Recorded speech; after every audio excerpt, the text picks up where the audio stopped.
There are moments in history when everything hangs by a thread so thin that one wrong move, one moment of hesitation, one crack in resolve could reshape the destiny of entire civilizations. The Battle of Ain Jalut in 1260 was one of those moments. This wasn't just another medieval skirmish between rival kingdoms. This was the day when an unstoppable force that had crushed every army in its path, that had burned cities from China to Europe, that had made emperors tremble and caused entire populations to flee in terror, finally met an opponent who refused to run. What makes this battle so extraordinary isn't just the military tactics or the scale of the armies involved, it's the psychological warfare, the impossible odds, and one man's unshakable calm in the face of absolute catastrophe. The Mongol Empire had never lost a major battle in the Middle East. They had obliterated the Khwarezmian Empire, devastated the Abbasid Caliphate, and left Baghdad, the jewel of Islamic civilization, drowning in the blood of its people. They were coming next for Egypt, and everyone knew that Egypt would fall just like all the others. Except it didn't. And the reason it didn't fall comes down to one commander who understood something that all his contemporaries had forgotten in their panic. That courage isn't the absence of fear, but the ability to think clearly when fear tries to consume you. The Mongols weren't just feared because of their military prowess, they were feared because they had weaponized terror itself. Before their armies arrived, stories would spread through towns and villages like plague. Stories of cities where every man, woman, and child had been executed, where the streets ran red for days, where pyramids were built from the skulls of the defeated. These weren't exaggerations. The Mongol strategy deliberately cultivated this reputation because it meant that many cities would surrender without a fight, terrified of what resistance would bring. By 1260, this strategy had worked almost without exception for decades. The Mongol Empire stretched from Korea to Hungary, the largest contiguous land empire in human history.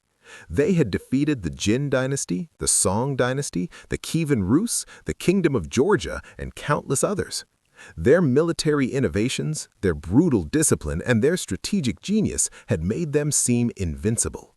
And now they were moving into the heart of the Islamic world with the full intention of conquering Egypt and North Africa, potentially even pushing into Europe through a southern route. The man who stood between the Mongols and total domination of the Middle East was named Qutuz. He was the Mamluk Sultan of Egypt, and his story alone reads like something from an epic novel. He had been born as a prince in Central Asia, the nephew of the last Khwarezm Shah, ruler of a vast empire that had once rivaled the Abbasid Caliphate in wealth and power.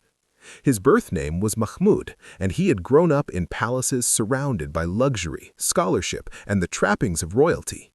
But when he was still a young boy, the Mongols came. Genghis Khan himself had launched the campaign against the Khwarezmian Empire after a diplomatic incident escalated into war.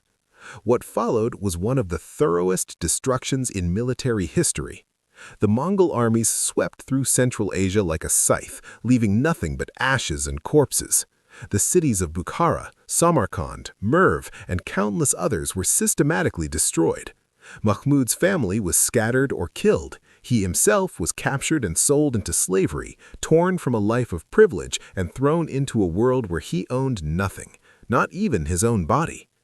He was purchased by slave traders who recognized value in young boys from noble backgrounds. They could be trained, educated, and sold for high prices to the right buyers. Mahmud was brought to Egypt and sold into the Mamluk system, a unique military and social institution that would define his life and ultimately give him the power to change history. The Mamluks were slave soldiers, but not in the way that term might suggest to modern ears. These weren't laborers or servants, they were an elite military caste purchased as boys from the frontiers of the Islamic world, converted to Islam, and given intensive training in martial skills, administration, and leadership. The theory was that by removing these soldiers from their original ethnic and tribal loyalties, they would be loyal only to their masters and to each other. In practice, the system created a warrior aristocracy that eventually took power for themselves. Mahmud was given a new name, Qutuz, and began his training. He learned to ride with the skill of a steppe nomad, to use the composite bow with deadly accuracy, to fight with lance and sword, to command men in battle. But he also learned politics, survival, and the art of reading power dynamics. A prince-turned-slave learns lessons about human nature that those who have only known privilege or only known servitude never fully grasp. Through a combination of ability, ruthlessness, and political acumen, Qutuz rose through the Mamluk ranks. He became a commander, then an emir, gaining reputation with each campaign and each political victory. When the Ayyubid Sultan of Egypt died in 1257, leaving a power vacuum, Qutuz maneuvered himself into position. Initially, another Mamluk named Aybak's widow tried to rule through a puppet sultan, but the situation was unstable. Qutuz, recognizing that the Mongol threat required strong, centralized leadership, orchestrated a coup. In 1259, he took the title of Sultan, promising that his rule would be temporary, lasting only until the Mongol threat was dealt with. This was likely a political fiction to make the coup more palatable, but it had the useful effect of framing his entire reign as a response to the existential crisis facing the Islamic world. Everything he did could be justified as necessary for survival. And survival, by 1259, was very much in question. When news reached Cairo that the Mongol army under Hulagu Khan had sacked Baghdad in February 1258, the reaction was of absolute horror. Baghdad wasn't just any city, it was the capital of the Abbasid Caliphate, the symbolic and actual heart of Islamic civilization for over 500 years. Since 762, when Caliph al-Mansur had founded the city on the banks of the Tigris River, Baghdad had been the center of the Islamic world. It was home to the House of Wisdom, where scholars from across the known world had gathered to translate and preserve ancient texts, to advance mathematics and astronomy, to develop medicine and philosophy. It was a city of poets and theologians, of magnificent architecture and accumulated wealth. The Abbasid caliphs, though their actual political power had waned through the centuries, still held immense symbolic authority as the successors to the Prophet Muhammad, as the nominal leaders of all Muslims. The fall of Baghdad was thus not just a military defeat, but a civilizational catastrophe, as if Rome had fallen while still at the height of its cultural importance. The Mongols besieged Baghdad for 12 days starting in late January 1258. The Caliph al-Mustasim had been advised by some of his counselors to seek peace, to surrender and pay tribute, but he was also surrounded by those who told him that Baghdad was impregnable, that the Mongol reputation was exaggerated, that surely the Muslim world would come to his aid. In the end, he tried to negotiate while also preparing for defense, a strategy that accomplished neither goal effectively. When the Mongols breached the walls, what followed was systematic annihilation that lasted for weeks. Contemporary accounts claim that somewhere between 200,000 and 1,000,000 people were killed, though precise numbers are impossible to verify. What is certain is that the destruction was overwhelming and deliberate. The Mongol soldiers were each assigned a quota of heads to collect, a practical measure to ensure thorough execution of orders and to provide body counts to their commanders. The Tigris River reportedly ran black with ink from the destroyed libraries and red with the blood of scholars. Books and manuscripts that represented centuries of accumulated knowledge were thrown into the river or burned. The House of Wisdom, the greatest library and center of learning in the Islamic world, was destroyed. Scholars were killed alongside everyone else, their expertise and knowledge dying with them. The Abbasid Caliph himself was executed, and the manner of his death was designed to humiliate. According to several sources, he was wrapped in carpets and trampled by horses. This served the Mongol superstition about not spilling royal blood directly on the ground, while still accomplishing the goal of eliminating him. Some accounts say Hulagu forced the caliph to watch as his family was killed before his own execution. Whether these specific details are accurate or later embellishments, they reflect the psychological impact the fall of Baghdad had on the entire region. The message was clear: no one was safe, no institution was sacred, resistance was futile. The golden age of Islamic civilization, already in decline for various political and economic reasons, received a wound from which it would never fully recover. The center of Islamic power would shift westward to Cairo and the Mamluk Sultanate, but something irreplaceable had been lost in the ashes of Baghdad. The psychological impact of Baghdad's fall cannot be overstated. Imagine the equivalent today. It would be as if an unstoppable military force had conquered and systematically destroyed Washington, D.C., London, Paris, and Berlin in rapid succession, each time leaving barely any survivors, while claiming this was just the beginning of their campaign. The entire Muslim world was in shock. Refugees flooded into Egypt with stories of the horrors they had witnessed.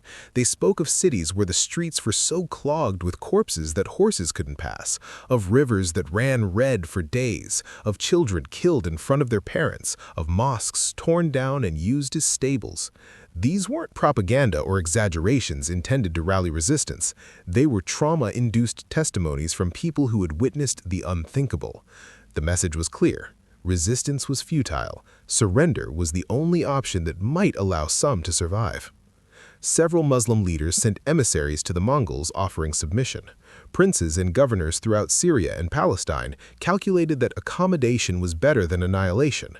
Even among the Mamluks in Egypt, many of Qutuz's commanders argued for appeasement, for buying time, for seeking some kind of tributary arrangement that might spare Egypt the fate of Baghdad.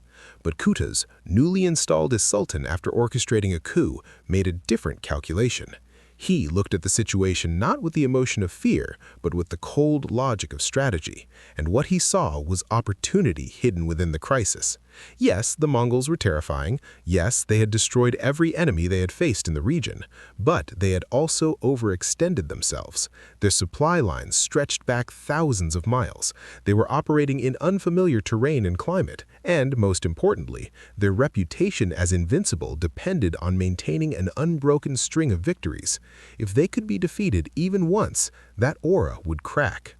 The first step was to understand the enemy. Qutuz had a profound advantage in this regard. He had lived through the Mongol conquest of his homeland as a child. He had witnessed their tactics firsthand. He knew that much of their success came from psychological warfare, from making enemies so afraid that they either surrendered without fighting or fought in a panicked, disorganized manner that made them easy to defeat.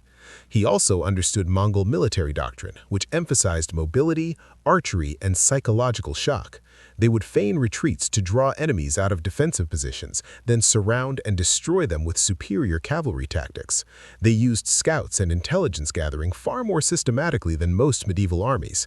They were masters of logistics, able to move large forces across enormous distances while maintaining supply and coordination. After destroying Baghdad, Hulagu Khan sent ambassadors to Cairo with a message for Qutuz. The letter was classic Mongol psychological warfare, dripping with contempt and barely veiled threats. It began by listing the great powers the Mongols had destroyed, reminding Qutuz that resistance had never saved anyone. It referenced the Khwarezmian Empire, the very state where Qutuz had been born a prince before being reduced to slavery. This was almost certainly not a coincidence. Mongol intelligence gathering was sophisticated, and they likely knew Qutuz's background. The message continued by demanding submission and tribute, using language that suggested Egypt's destruction was inevitable unless Qutuz surrendered immediately. The ambassadors who delivered this message expected fear. They expected desperate negotiation, pleas for mercy, offers of tribute.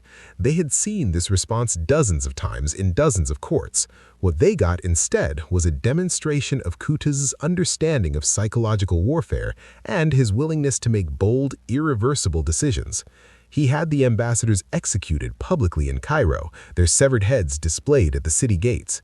This wasn't a rash decision made in anger, though Qutuz certainly framed it that way publicly, using rhetoric about defending the honor of Islam and refusing to bow to infidels.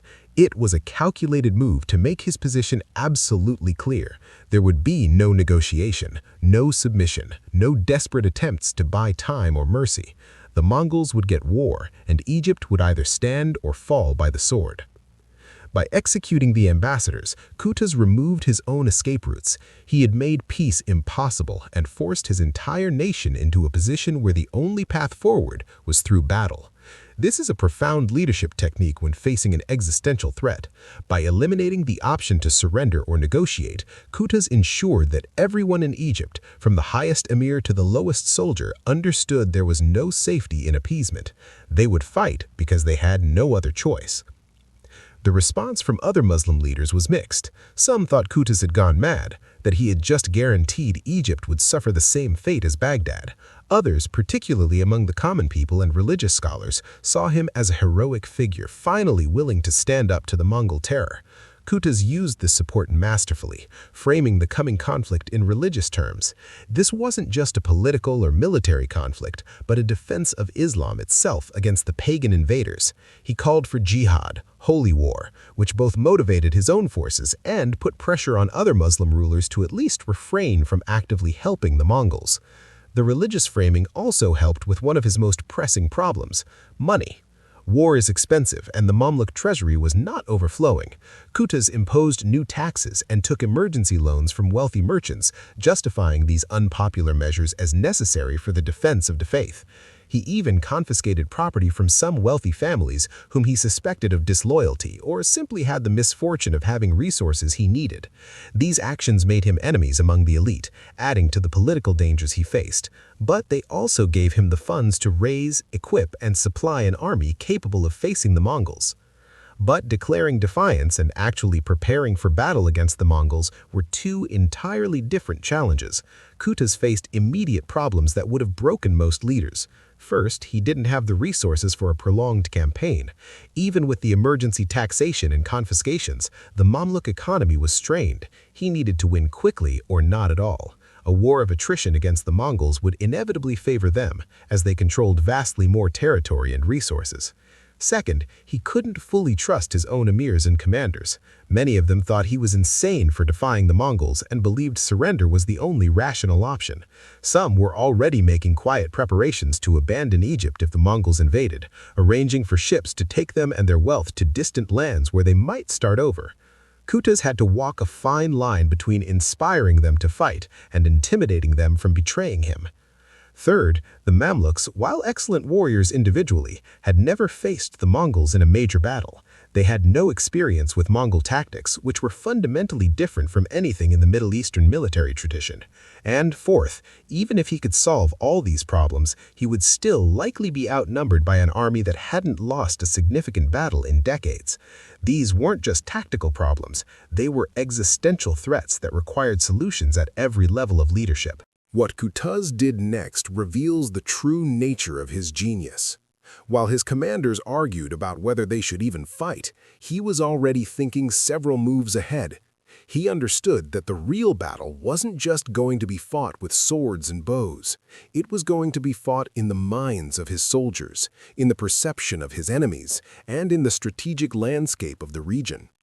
He needed to transform the Mamluks from a force that was preparing to be defeated into an army that believed victory was possible. And he needed to do it quickly, because time was running out. The Mongol forces under Hulagu's general Kitbuka were already advancing through Syria, destroying the Ayyubid remnants and taking cities with the same ruthless efficiency that had characterized every Mongol campaign. Damascus, one of the oldest continuously inhabited cities in the world and a major center of Islamic civilization, fell to them in March 1260 with barely any resistance. The governor surrendered the city after brief negotiations, calculating that cooperation offered better odds of survival than resistance. The Mongols entered Damascus peacefully, but they still executed key officials and looted the city's wealth. The Christian quarters of Damascus actually welcomed the Mongols initially, as Kitbuka was a Nestorian Christian and some of his officers showed favor to local Christian communities. This added another layer of complexity to the situation. The Mongols were able to exploit religious divisions within the region, presenting themselves as liberators to Christians who had lived under Muslim rule. The Mongols seemed unstoppable, a force of nature that swept away everything in its path. After taking Damascus, they raided into Palestine and sent scouts toward Egypt. Every piece of news that reached Cairo reinforced the narrative of Mongol invincibility. Qutuz's response was to focus relentlessly on preparation. He drilled his troops constantly, working them through tactical scenarios designed to counter Mongol cavalry tactics. He brought in officers who had fought against the Mongols before, even if they had been defeated, because they could describe Mongol methods firsthand. He studied every report from Syria, every scout's account, building a detailed picture of how Kitbuka's force operated. And he began to formulate a plan that would require perfect timing, perfect execution, and a willingness to take enormous risks. Qutuz began with his own leadership circle. He gathered his emirs in council repeatedly, working to build consensus and commitment. He gave them a choice framed in stark terms. They could flee like cowards and spend the rest of their lives as hunted refugees, never safe because the Mongols would eventually control everything, or they could stand and fight for the last bastion of Islamic power in the region. But he didn't just appeal to their courage or their faith, he appealed to their self-interest and their pride. He reminded them that they were Mamluks, warriors who had been trained since childhood in the arts of war, who had risen from slavery to become the military elite of one of the world's great civilizations. Were they really going to allow themselves to be remembered as the generation that surrendered without a fight? Were they going to abandon the power, the wealth, the status they had achieved? If Egypt fell to the Mongols, what would happen to them? The Mongols had no use for a defeated military aristocracy. They would be killed or enslaved like anyone else. Their only hope for survival, their only hope of maintaining their position, was to win. He also made it clear that there would be consequences for disloyalty. He wasn't asking for volunteers, he was commanding, and those who refused would be treated as traitors. This combination of inspiration and intimidation began to shift the mood. Some emirs started to believe that maybe, just maybe, victory was possible. Others who didn't believe simply kept their doubts quiet because the alternative was execution. One of Qutuz's boldest moves was his decision to ally with the Crusader states, or at least secure their neutrality. The Crusaders and the Mamluks had been enemies for generations. The Crusades had been launched to take Jerusalem from Muslim control, and countless battles had been fought between Christian and Muslim forces in the Levant. The Mamluks themselves had been formed partly to fight against the Crusaders, and many of them had spent their careers battling Christian knights. But Qutuz understood that the Mongols represented a threat to everyone, regardless of religion. The Mongols had already devastated Christian territories in Eastern Europe, destroying the armies of Poland and Hungary at the Battle of Legnica and the Battle of Mohi in 1241. They had sacked Christian cities in Georgia and Armenia. When they took Baghdad, they had killed Christians alongside Muslims. And most recently in Syria, despite Kitbuka's Christian faith, the Mongol forces had sacked Sidon and destroyed other Crusader holdings when it suited their strategic purposes. The Mongols were clearly not allies to Christianity in any meaningful sense. They were conquerors who would absorb or destroy anyone who stood in their way. As spring turned to summer in 1260, the strategic situation shifted in an unexpected way that gave Qutuz the opening he needed. Mongol Khan, the great Khan of the Mongol Empire and the supreme leader of all Mongol armies across Asia and Europe, died in China in August 1529 while campaigning against the Song dynasty. News of his death took time to reach the Middle East, but when it did, it triggered a succession crisis that would reshape Mongol politics for years.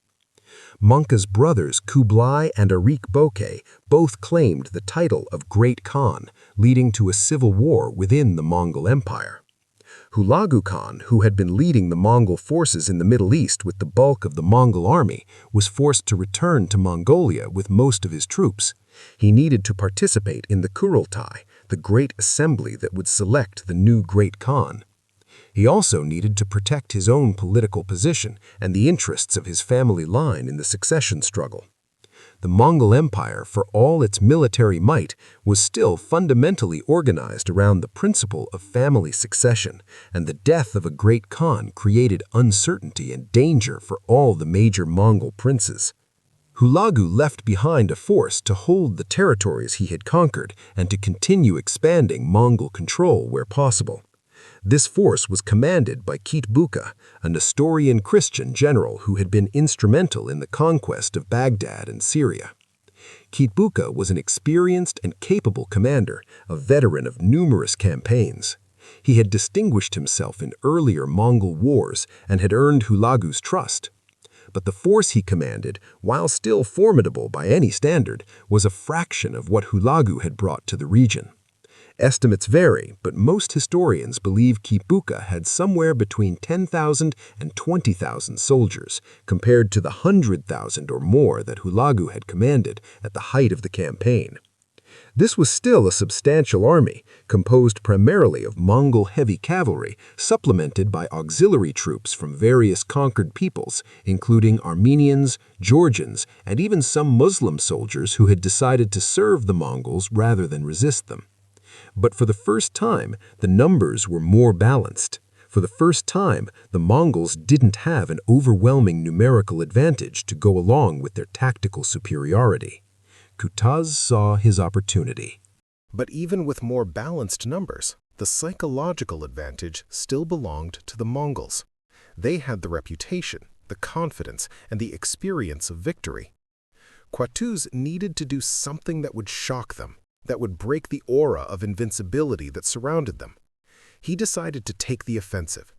Instead of waiting for the Mongols to invade Egypt, instead of preparing defenses and hoping to outlast a siege, he would march his army out of Egypt and meet the Mongols in battle on ground of his choosing.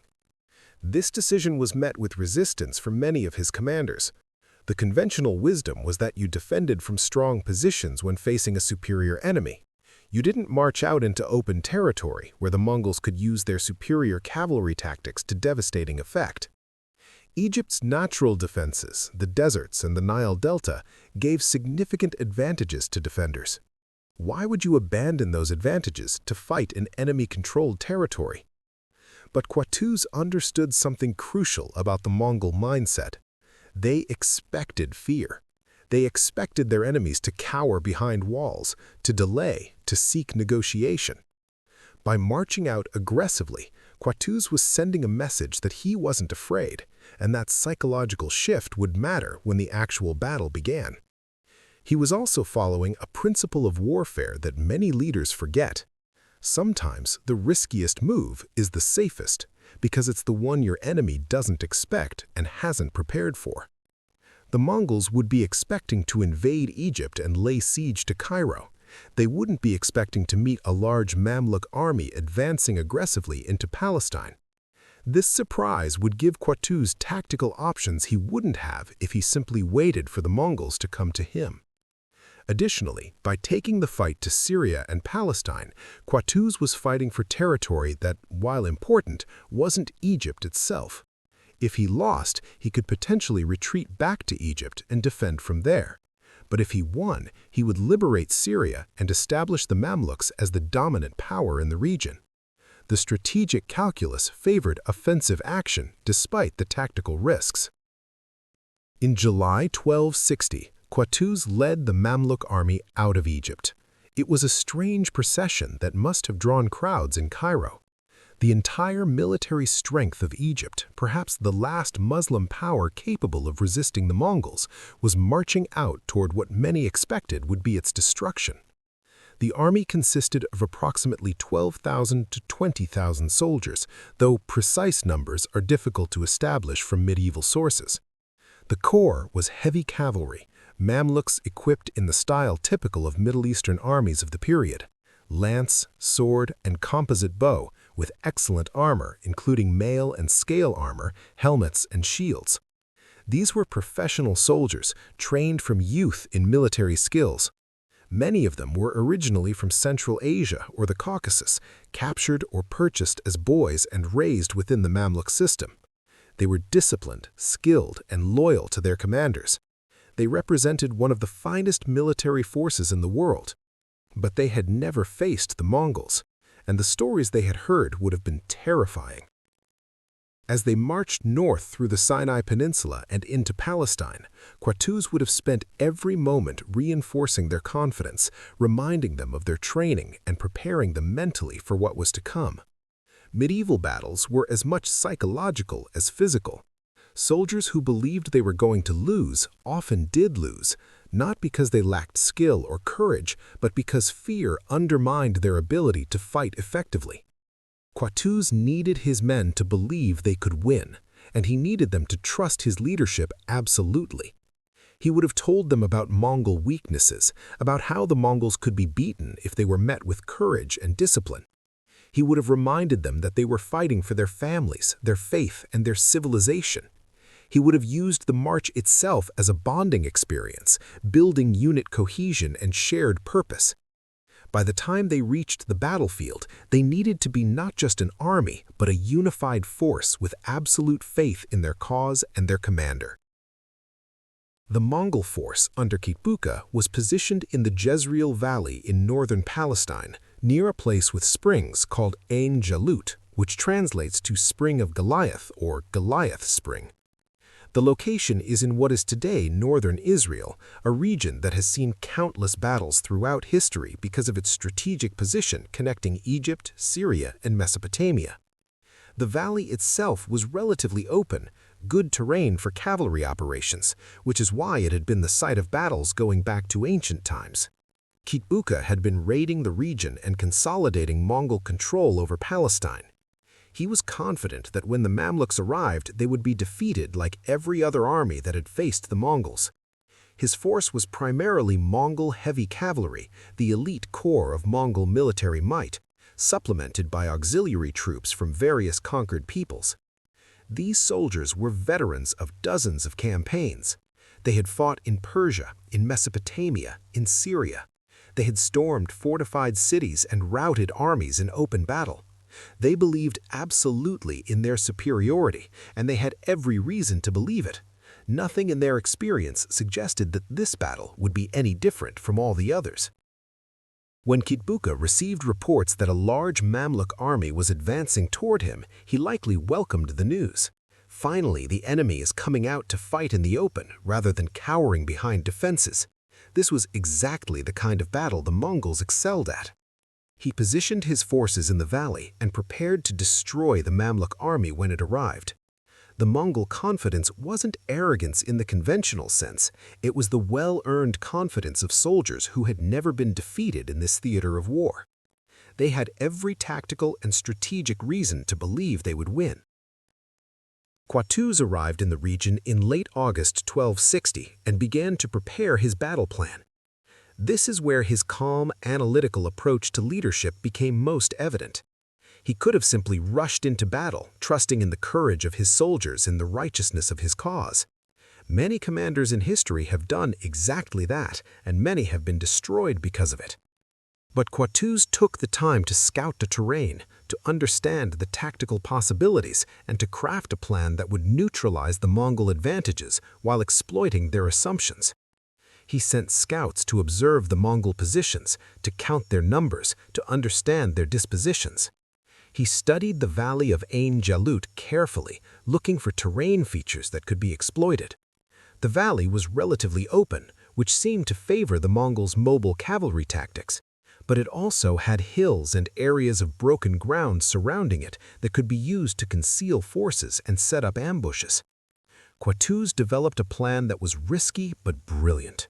He would use a small vanguard force as bait to draw the Mongols into pursuing them deeper into the valley, and then he would spring a trap using forces hidden in the surrounding terrain. It required perfect timing and perfect execution. If the bait force was destroyed too quickly, the trap wouldn't work. If the hidden forces revealed themselves too soon, the Mongols would escape. If the Mongols didn't pursue as expected, the Mamluks would be forced to fight a conventional battle in terrain that favored the enemy. Everything depended on the Mongols behaving as Qutuz expected, which meant understanding not just Mongol tactics, but Mongol psychology. Qutuz was betting that the Mongols, confident from decades of victory, would pursue what appeared to be a retreating enemy without suspecting a trap. He was betting that they would be so confident in their ability to win a cavalry engagement that they wouldn't consider the possibility of an ambush. It was a high-risk strategy, but it was also the only realistic path to victory given the Mamluks' disadvantages in mobile warfare. The commander, Qutuz, chose to lead the vanguard, the bait force that would face the initial Mongol assault and then retreat in apparent panic, was a general named Baybars al-Bundukdari. This choice was itself a masterstroke of leadership psychology that revealed Qutuz's sophisticated understanding of human nature and political manipulation. Baybars was one of the most skilled and aggressive commanders in the Mamluk army, a warrior of exceptional ability who had proven himself in numerous campaigns. He was also ambitious, ruthless, and had been a rival to Qutuz for power. Some historians believe Baybars had been involved in plots against Qutuz and had only avoided execution because his military skills were too valuable to waste. The relationship between Qutuz and Baybars was complex, a mixture of mutual respect as warriors and mutual suspicion as political rivals. By giving Baybars this crucial and dangerous role, Qutuz was accomplishing several things at once. He was using Baybars' undeniable skill where it would be most effective. He was giving Baybars a chance to prove his loyalty and gain glory, and he was placing Baybars in a position where success would depend on following Qutuz's plan exactly. If Baybars succeeded, Qutuz would get the credit for the overall victory, while Baybars would be celebrated as a hero. If Baybars failed or tried to sabotage the plan, he would be blamed for the defeat and likely killed by his own men before the Mongols could finish him. It was brilliant manipulation wrapped in apparent trust. Baybars commanded the vanguard of approximately 1,000 to 3,000 horsemen, though the exact number is disputed in the sources. These were elite Mamluk cavalry, some of the best warriors in the army.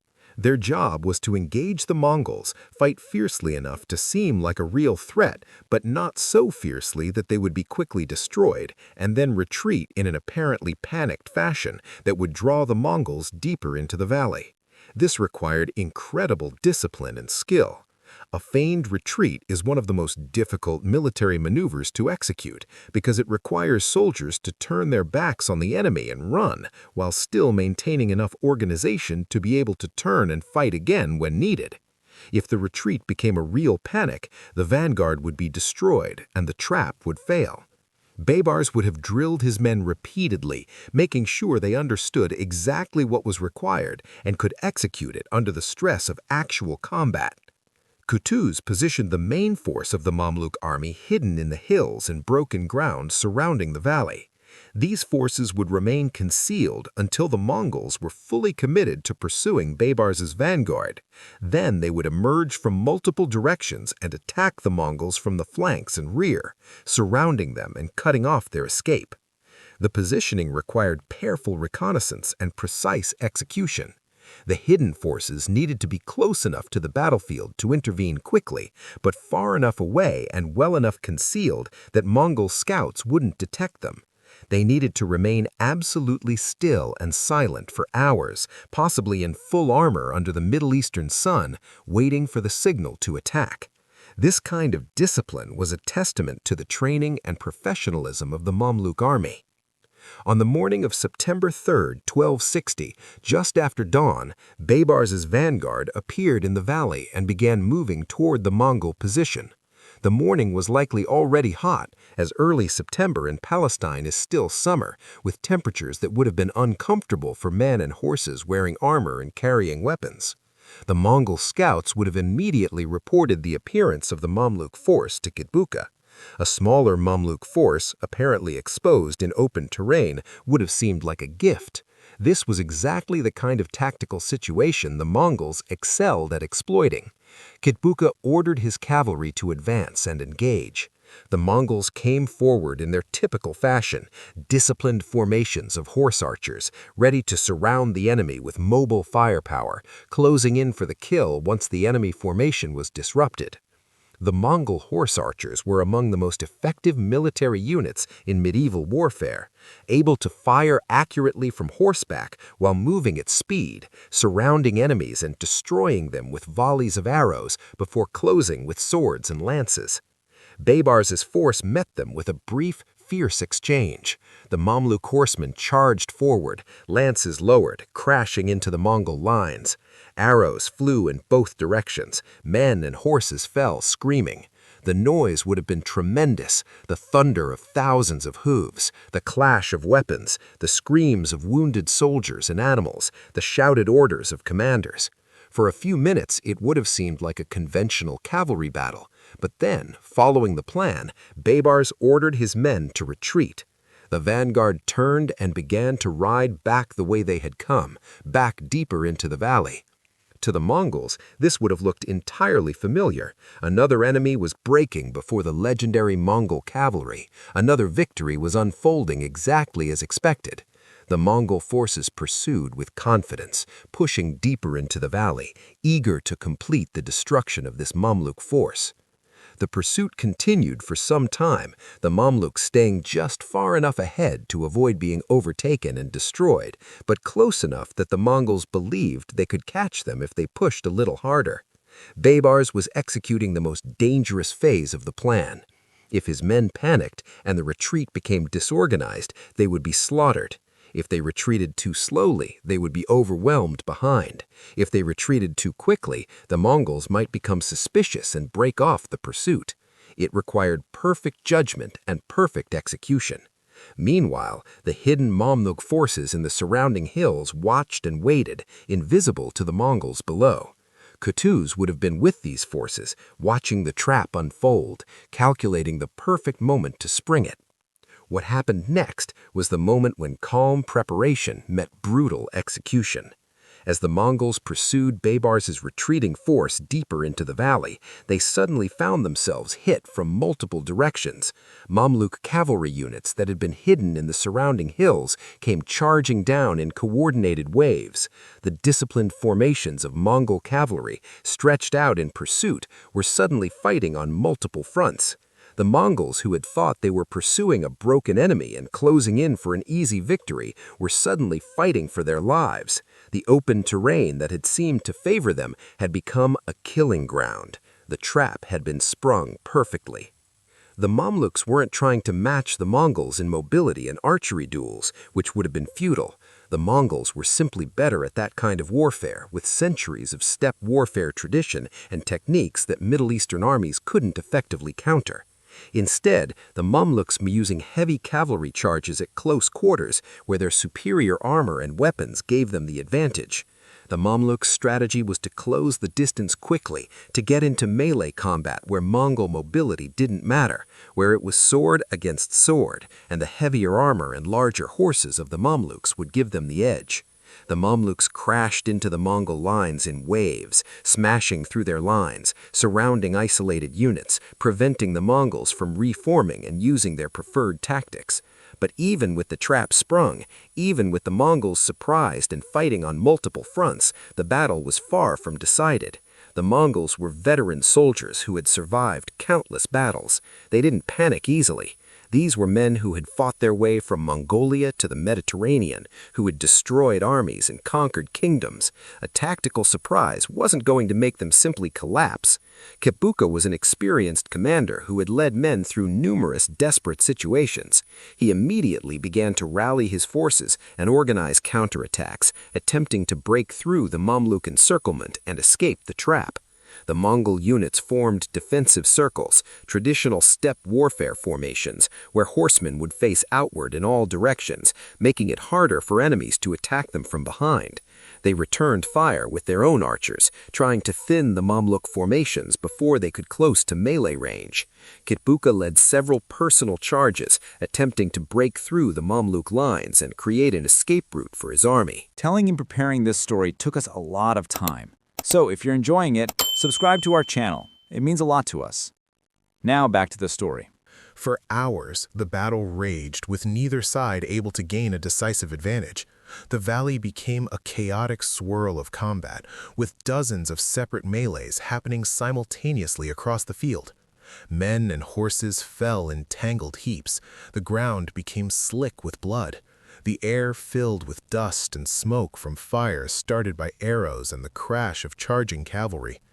The temperature would have been brutal, men fighting in armor under the Middle Eastern sun, dehydration and heat exhaustion killing as surely as arrows and swords.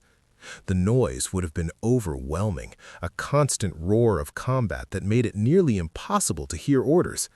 This was medieval warfare at its most brutal and chaotic.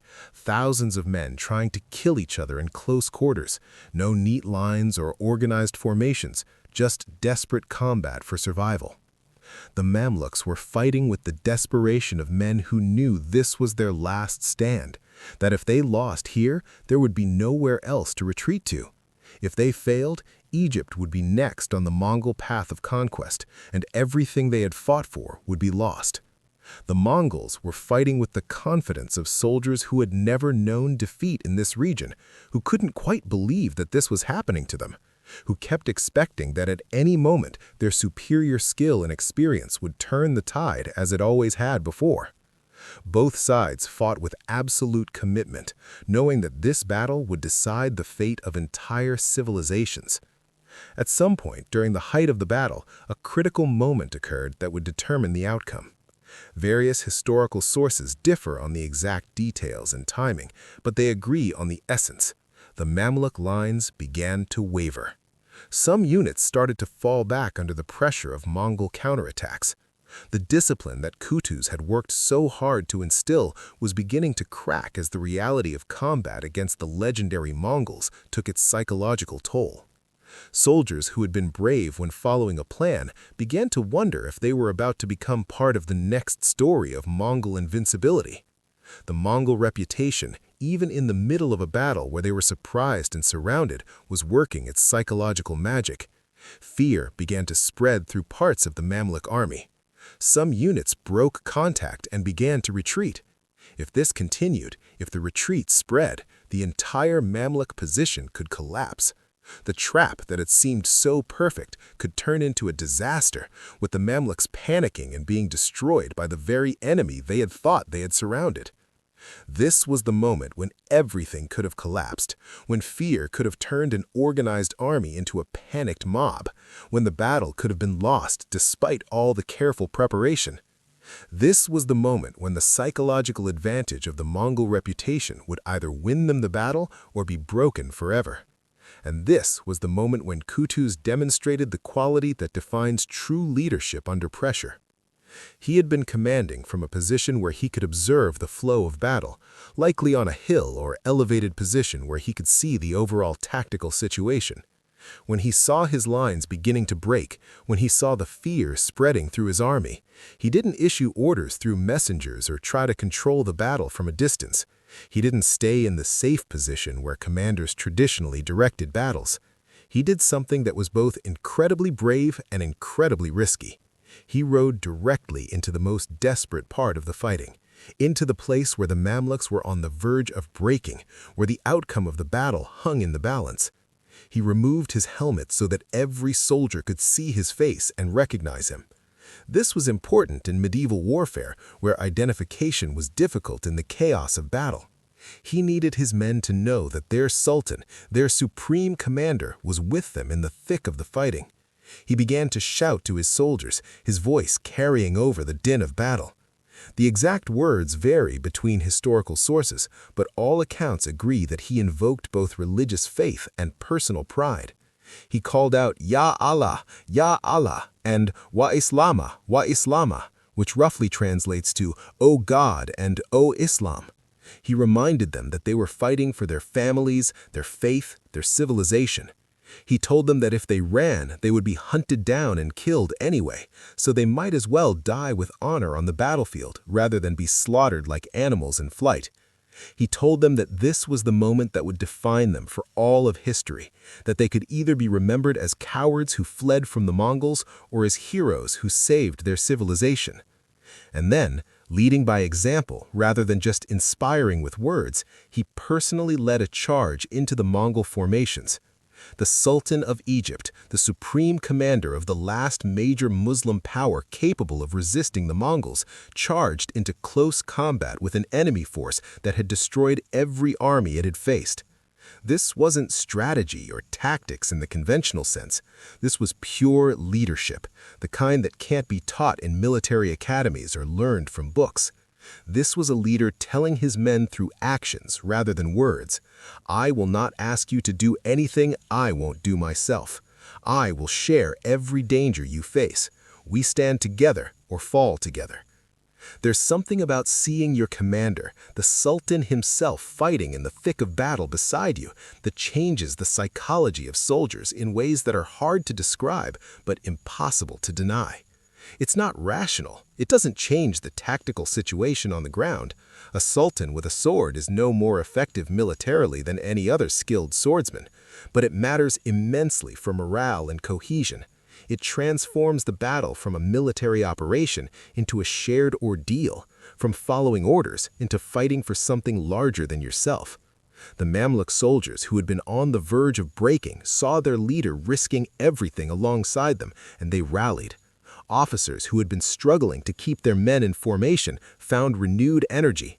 The units that had been falling back turned and charged forward again with renewed determination. Fresh waves of Mamluk cavalry crashed into the Mongol positions with enthusiasm that seemed to come from nowhere. The momentum of the battle shifted decisively in those moments.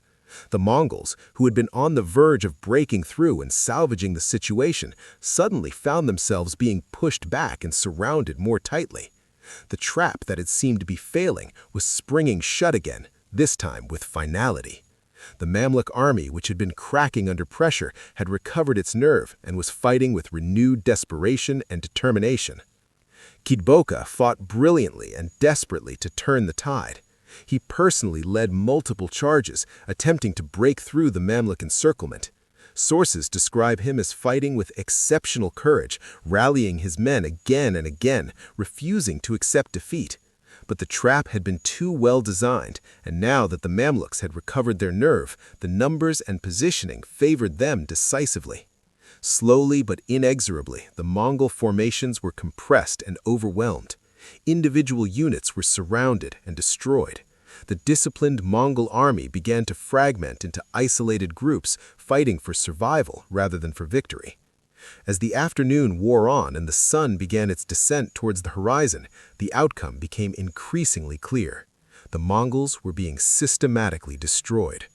Their cavalry, which had seemed invincible for so long, was being cut down by the heavier Mamluk forces in close combat. The mobility that had won them so many victories was useless in the chaotic melee that the battle had become. Soldiers who tried to escape were run down by Mamluk cavalry. The spring of Ain Jalut, which had given the battlefield its name, was surrounded by the dead and dying of both sides. Qutuz himself was eventually unhorsed during one of his charges. Different sources give different accounts of exactly how he was captured, but they agree that he was taken alive after his horse was killed under him. He was brought before Qutuz, likely wounded and exhausted, but still defiant. According to most sources, he remained proud and contemptuous even in defeat. He reportedly told Qutuz that he should enjoy his victory because Mongol vengeance was inevitable, that Hulagu would return with an even larger army and destroy Egypt just as Baghdad had been destroyed. He claimed that killing him would only make the Mongols more determined to avenge him. This defiance in the face of certain death was characteristic of Mongol military culture, which emphasized courage and disdain for weakness even in defeat. Qutuz ordered Qutuz executed immediately. There was no hesitation, no deliberation, no attempt to use him as a hostage or bargaining chip. Qutuz was struck down where he stood, and his death marked the symbolic end of Mongol invincibility in the Middle East. For decades, Mongol generals had seemed almost supernatural, untouchable, destined to conquer. Now, one had been killed in battle, defeated by an army that everyone expected to collapse. The psychological impact was as significant as the military victory. By the end of the day, on September 3, 1260, the Mongol army had been effectively destroyed as a fighting force. Contemporary sources claim that thousands of Mongol soldiers lay dead in the Valley of Ain Jalut, though precise numbers are impossible to verify. Modern historians estimate Mongol casualties at perhaps 8 to 10,000 killed, which would represent the majority of Kitbuka's force. The Mamluks also suffered significant casualties, likely several thousand killed and wounded, but they had achieved a complete and decisive victory. Those Mongols who could escape fled north into Syria, but they were no longer an organized military threat. Small groups of survivors scattered across the region, trying to reach Mongol-controlled territories in Mesopotamia, many of them hunted down by local populations who now saw the Mongols as vulnerable rather than invincible. News of the battle spread rapidly through the region. The psychological impact was immediate and enormous. The Mongols, it turned out, could be beaten. They weren't an unstoppable force of nature. They weren't the instruments of divine judgment punishing the world for its sins, as some religious leaders had suggested. They were soldiers who could bleed and die like anyone else if they faced an enemy with courage, preparation, and skilled leadership. The aura of Mongol invincibility was shattered in a single afternoon, and it would never fully recover. Cities that had submitted to Mongol rule began to reconsider their allegiances. Muslim leaders who had been preparing to surrender started to think about resistance. The balance of power in the Middle East had shifted in the space of a few hours. In the immediate aftermath of the battle, Qutuz didn't rest on his victory. He understood that defeating one Mongol army didn't mean the war was over. He pursued the retreating Mongol remnants into Syria and began the process of consolidating Mamluk control over the region. Damascus, which had submitted to the Mongols just months earlier, was retaken. The city opened its gates to Qutuz without resistance, the governor who had collaborated with the Mongols having already fled or been killed by his own people. Other cities in Syria that had capitulated to Mongol rule quickly switched sides once they saw that resistance was possible and that the Mamluks were the ascending power. The Mamluk army marched through Syria as liberators, welcomed by populations who had lived under Mongol occupation and feared what would come next if the Mongols consolidated control. Within months, Qutuz had extended Mamluk authority over Syria and Palestine, creating a unified Muslim state that stretched from Egypt through the Levant.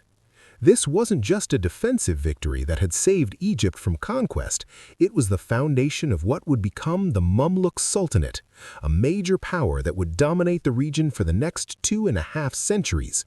The Mamluks would go on to defeat the remaining Crusader states, establish firm control over Syria and Palestine, and build the Mamluk Sultanate into the dominant power in the eastern Mediterranean. Baibars would be remembered as one of the great Muslim heroes of the medieval period, celebrated in literature and legend. The irony of Qutuz's fate is both tragic and, in a way, emblematic of the brutal realities of medieval politics. He had remained calm in the face of the Mongol threat when everyone else was panicking. He had made the hard decisions, taken the enormous risks, and won an impossible victory. He had saved Egyptian civilization and the broader Muslim world from conquest by the most successful military force in human history. But he couldn't prevent his own assassination by ambitious subordinates once the external threat was defeated. The skills that made him an exceptional crisis leader, the ruthlessness and decisiveness that allowed him to navigate the desperate situation facing Egypt in 1259 and 1260, these same qualities may have made him enemies among his own officers who felt threatened by his power and uncertain about their positions under his rule. History remembers Baibars more prominently than Qutuz in many ways, despite Qutuz being the architect of the crucial victory at Ain Jalut. Baibars ruled for nearly 2 decades and left a much larger mark on history through his numerous campaigns and administrative achievements. Popular literature and legend celebrated Baibars as a hero, while Qutuz faded into relative obscurity. This is perhaps unfair, but it's also a reminder that leadership during crisis and leadership during peace require different skills, and that even the greatest military victory doesn't guarantee political security. It's also a reminder of how history is written and remembered. The leader who rules longer, who consolidates and builds on victory, often receives more credit than the leader who won the crucial battle that made everything else possible. The long-term consequences of Ain Jalut were profound and far-reaching, reshaping the political and cultural landscape of the Middle East for centuries. The battle marked the absolute limit of Mongol expansion westward. They would never again seriously threaten Egypt or push deeper into Africa. The Ilkhanate, the Mongol state that ruled Persia and parts of the Middle East, would remain a major power for another century, but it was now one power among several, rather than an unstoppable conquering force. The Mongols would continue to raid and skirmish with the Mamluks along their shared frontier, but there would be no repeat of the sweeping conquests that had characterized the earlier Mongol expansion. The psychological shattering of Mongol invincibility at Ain Jalut meant that other peoples and states would resist them with greater confidence, making further expansion vastly more difficult. The Mamluk Sultanate emerged as the dominant military power in the region, and it would be the Mamluks who would eventually defeat the last of the Crusader states and establish Muslim control over the Holy Land for centuries to come. In 1291, the Mamluks would capture Acre, the last major Crusader stronghold, ending the Crusader presence in the Levant that had begun with the First Crusade nearly 200 years earlier. The Mamluk Sultanate would rule Egypt and Syria until 1517, when it was conquered by the Ottoman Empire. During those 2.5 centuries, the Mamluks would be patrons of magnificent architecture, commissioning mosques, madrasas, and other buildings that still stand today. They would preserve and transmit Islamic learning and culture through a period when it was under threat. The continuity of Islamic civilization in its heartland, which had seemed destined to be swept away by the Mongols, was preserved because of the victory at Ain Jalut. The battle also had important psychological and cultural impacts that extended far beyond the immediate military and political consequences. It helped preserve Islamic civilization and identity at a moment when it seemed destined to be eliminated entirely from its heartland. The fall of Baghdad had been not just a military defeat, but a civilizational trauma, the end of the Abbasid Caliphate and the symbolic heart of Islamic culture. Without the victory at Ain Jalut, it's possible that Islamic civilization would have been relegated to peripheral regions, with the heartland in Egypt and the Levant falling under Mongol rule, just as Persia and Mesopotamia had.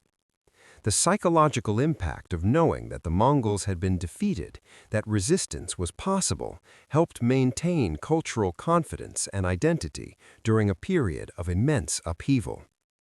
The memory of Ain Jalut became a symbol of resistance and courage in Islamic historical consciousness.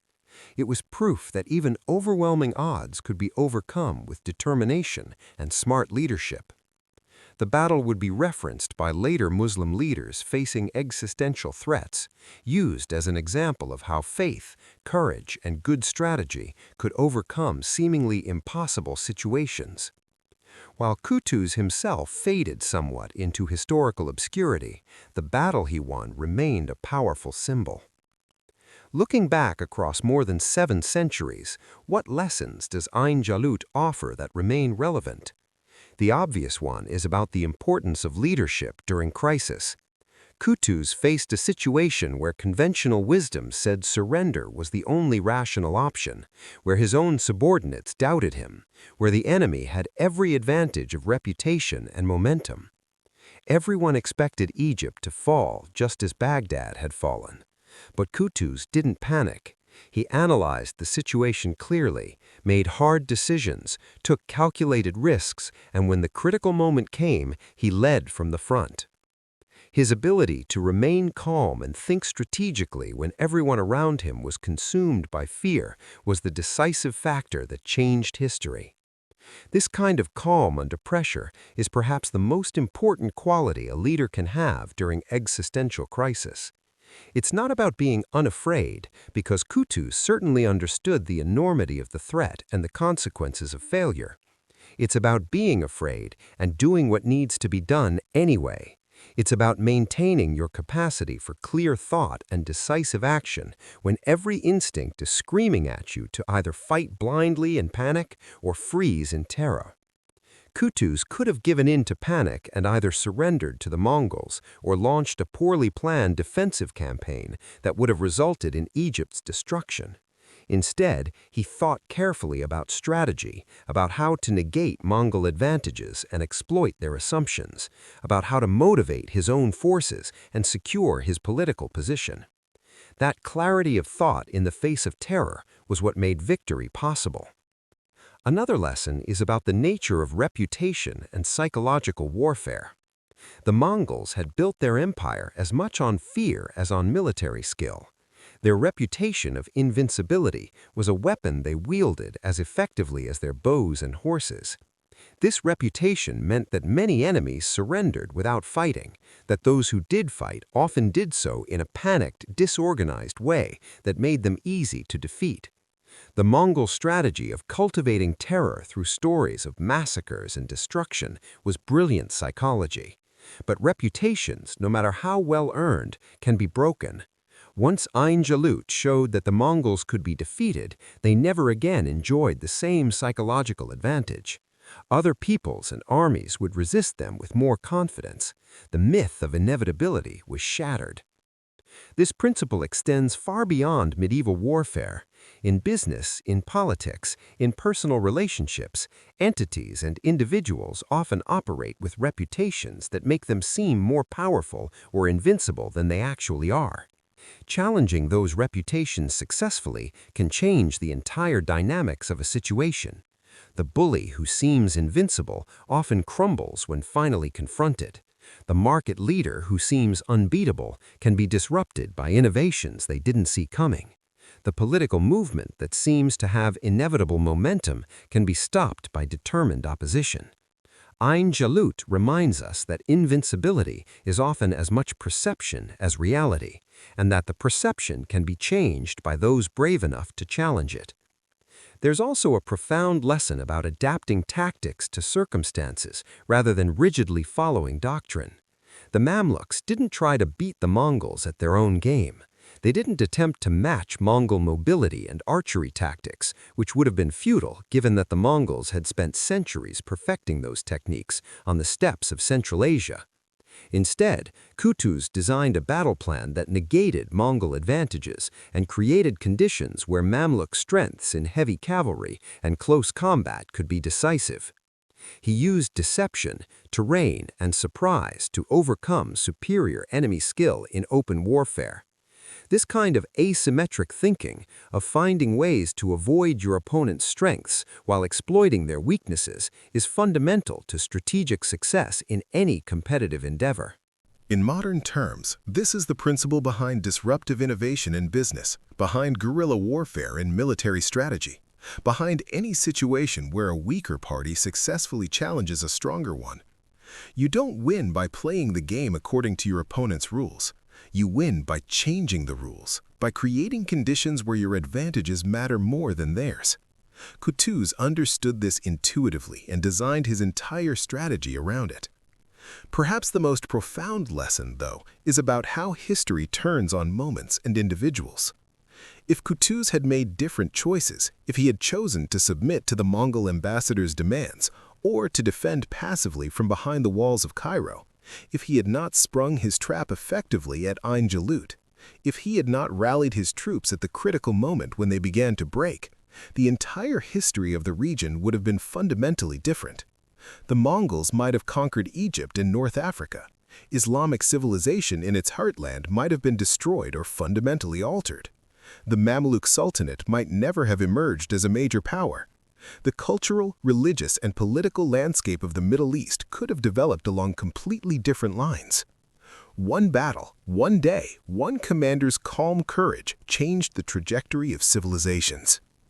We can never know all the battles that were never fought, all the stands that were never made, all the times when leaders chose to surrender or flee rather than risk everything on one desperate gambit.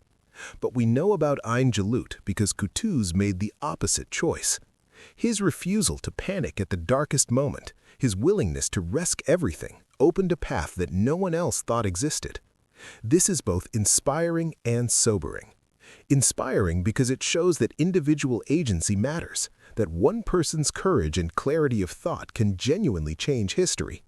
Sobering because it makes us wonder how many other potential turning points in history were lost because the right leader wasn't in place or made a different choice. The story of Ain Jalut is ultimately a story about human agency in the face of overwhelming odds. It's easy to feel powerless when confronting forces that seem unstoppable, whether those forces are military empires, historical trends, social movements, economic systems, or personal catastrophes.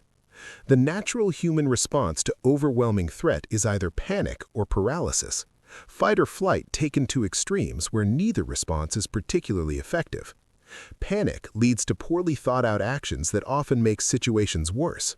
Paralysis leads to inaction and passive acceptance of defeat. What Qutuz demonstrated is that there's a third option: calm, strategic action in the face of fear. Not the denial of danger, but the refusal to let danger dictate your response. Not the absence of fear, but the presence of purpose strong enough to function despite fear. This is true courage, the kind that doesn't come from not being afraid, but from being afraid and acting decisively anyway. In a valley in Palestine in September 1260, that choice changed the world. The commander who refused to panic, who remained calm when everyone around him was losing their heads, who analyzed the situation clearly and acted decisively, gave his civilization a future that everyone thought had already been destroyed. He showed that the seemingly invincible could be defeated, that clever strategy could overcome superior force, that courage and clarity of thought mattered more than numerical advantage or reputation. And in doing so, he left a reminder that echoes through the centuries, that true courage is not the absence of fear, but the ability to remain calm and act decisively when fear threatens to consume everything. That reputations and intimidation are powerful, but can be challenged and overcome. That impossible victories are only impossible until someone achieves them. That individual choices and leadership matter. That history isn't just the inevitable working out of vast impersonal forces, but is shaped by human decisions in crucial moments. The day the world held its breath, when the fate of civilizations hung in the balance in the spring of Goliath, one man refused to gasp. In his steady resolve, in his refusal to be paralyzed by fear of an enemy that had made emperors tremble, he found the strength not just to survive, but to triumph. That is the legacy of Ain Jalut, and it remains as relevant today as it was more than 700 years ago. In our own moments of crisis, when we face challenges that seem insurmountable, when conventional wisdom says that resistance is futile, we can remember the commander who stood at Ain Jalut and refused to panic. We can remember that courage, strategy, and clarity of thought can overcome even the most overwhelming odds. We can remember that one person's decision to remain calm and act decisively can change everything. That is the gift Qutuz gave to history, and it's a gift we can claim for ourselves in our own moments of trial. Up next, 2 more incredible stories are waiting for you right on your screen. If you enjoyed this one, you won't want to miss these. Just click to watch and don't forget to subscribe.